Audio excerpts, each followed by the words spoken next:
उत्तर भारत के एक छोटे से गांव में एक बहुत पुराना कुआं था, जिसे लोग शापित कुआं कहते थे। गांव के बुजुर्ग बताते थे कि उस कुएं से एक बार जो पानी पी ले, वो कुछ ही दिनों में पागल हो जाता या गायब हो जाता। किसी जमाने में उस कुएं से पूरे गांव को पानी मिला करता था, लेकिन एक दिन गांव की एक नवविवाहिता रूपा उस कुएं में गिर गई और मर गई। लोगों ने कहा कि रूपा की आत्मा कुएं में बस गई है, और तभी से अजीब घटनाएं होने लगी। रात को उस कुएं के पास से कोई गुजरता तो किसी औरत के रोने की आवाज आती।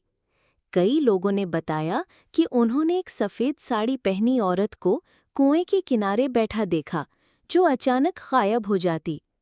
गांव में एक शहर से पढ़ाई करके लौटा लड़का आरव इन बातों पर विश्वास नहीं करता था। वो सोचता था कि ये सब पुराने जमाने की गप्पे हैं। एक दिन उसने ठान लिया कि वो कुएं के पास रात को जाएगा और सबको साबित करेगा कि कोई भूत नहीं है। रात के ठीक 12 बजे वो टॉर्च लेकर कुएं के पास गया।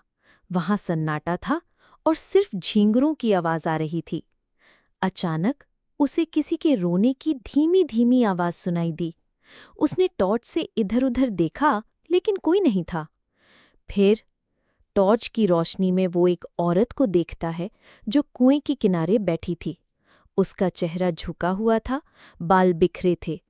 आरव ने डरते हुए पूछा, कौन हो तुम? औरत ने धीरे धीरे सिर उठाया। उसका चेहरा खून से सना हुआ था और आंखें बिल्कुल सफेद। आरव चिल्लाया और भागने की कोशिश की, लेकिन उसके पांव जम गए थे। औरत उसके पास आई और बोली, क्यों आए हो मेरे कुएं में? अगली सुबह गांव वालों ने कुएं के पास आरव की चप्पलें और मोबाइल पड़ा देखा, लेकिन वो खुद कभी नहीं मिला। अब भी जब कोई उस कुएं के पास जाता है तो लगता है कोई कह रहा हो, पानी पियो मगर लौटकर मत आना। दोस्तों, आपको ये कहानी कैसी लगी?